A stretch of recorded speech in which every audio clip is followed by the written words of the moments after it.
game begins with Magnus playing e4 and Wesley responding with the solid e5, knight to f3 and knight to f6, entering the Petrov defense, a classic choice for counter-attacking the center. Knight takes the pawn, and knight takes the pawn. Now Magnus plays the queen to e2, aiming to maintain pressure, and Wesley calmly develops his queen to e7 to keep things balanced. Magnus captures the knight while Wesley pushes his pawn to d6, targeting the strong knight on e5. Pawn to d4, and pawn captures the knight on e5, and Magnus swiftly recaptures with his pawn. Wesley develops his knight to c6, adding pressure to the center, and Magnus brings his knight to c3 for a further development. Wesley, staying aggressive, captures the pawn on e5 with his queen, but Magnus isn't backing down. He captures the queen on e5 with check, and Wesley captures the queen with the knight. Now Magnus develops his bishop to f4, eyeing key squares, while Wesley pushes his pawn to f6, preparing to support his center. Magnus long castles, bringing his rook into action, and Wesley develops his bishop to d7, staying solid. Here comes a sneaky move. Magnus secretly jumps his knight to b5, threatening a fork on c7. But Wesley spots the threat and castles queenside, avoiding trouble. Undeterred, Magnus grabs the pawn on a 7 with his knight. Wesley moves his king to b8.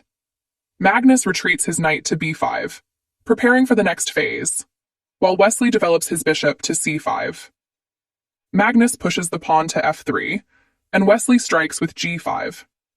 Magnus captures the knight on e5, but Wesley immediately recaptures with the pawn, keeping the game dynamic. Magnus repositions his knight to c3, targeting key squares, while Wesley pushes his pawn to g4, initiating an attack. Magnus captures the pawn on g4, and Wesley delivers a check with his bishop on e3. Magnus calmly steps his king to b1, ensuring safety, and Wesley moves the bishop to c6, eyeing critical diagonals. And here comes a decisive move. Magnus captures the rook on d8 with check. Wesley has no choice but to recapture with his rook. Magnus develops his bishop to d3, consolidating his pieces, but Wesley counters by capturing the pawn on g2 with his bishop. Magnus calmly moves his rook to e1, ready to challenge Wesley's position, and Wesley develops his bishop to f4, bringing it into the fight. Magnus pushes the pawn to h4, and Wesley reinforces his pawn structure by pushing to h6. Not slowing down, Magnus moves his rook to g1, creating pressure, and Wesley develops his bishop to f3. Here's where the game takes an exciting turn. Magnus moves his pawn to g5, and Wesley responds by capturing the pawn on g5. Magnus recaptures, and Wesley moves pawn to e4. But Magnus isn't done. He captures the pawn on e4, and Wesley immediately recaptures with his bishop.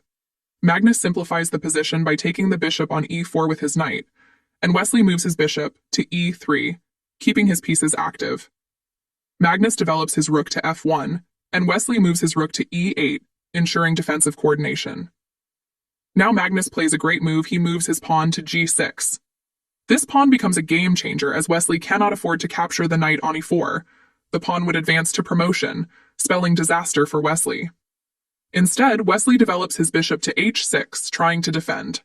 Magnus repositions his knight to c5, eyeing opportunities, while Wesley moves his rook to g8, hoping to block the pawn's advance. Magnus then moves the rook to g1, protecting the pawn, and Wesley moves his king to c8. Magnus shifts his rook to g4, creating tactical threats, while Wesley pushes his pawn to b6. But Magnus calmly retreats his knight to e4, setting up a new attack, and Wesley develops his bishop to g7. Magnus then plays c3, solidifying his pawn structure as Wesley moves his king to d7. Magnus now brings his knight to g3, setting up further threats, and Wesley moves his rook to h8. Magnus doesn't let up. He moves the knight to f5, and Wesley retreats his bishop to fe6. But then it leads to Magnus pushing the pawn to g7, one step away from promotion and becoming a queen, and Wesley moves his rook again to g8, trying to hold the line.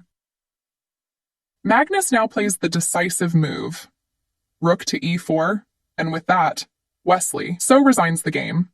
But why? If Wesley captures the pawn on g7 with his bishop, Magnus would simply move his rook to e7, winning the material and gaining a decisive advantage.